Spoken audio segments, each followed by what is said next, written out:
I was silently battling depression and anxiety for almost a year or over a year. Mahirap, hindi siya biro.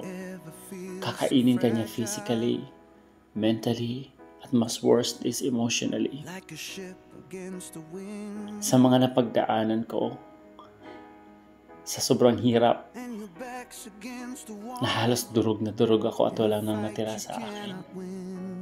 Until one time, I decided to end my life. Every day you felt worthless, feeling mo laging wala kang kwenta. You felt alone, gusto mo lang palaging mapag-isa tapos mag-overthink ka pa kahit sobrang simpleng bagay lang. Tapos sasabihin lang sa'yo, move on ka na. Huwag mo lang isipin. Kaya mo yan, magiging okay din ang lahat. Kung sana ganun lang kadali, diba? Pero hindi eh. I'm still having anxiety pero I'm working on it. Kung hindi mo pa siya napagdaanan, huwag naman sana. Try not to judge someone's perspective. May mga bagay na madali para sa'yo pero mahirap para sa kanila.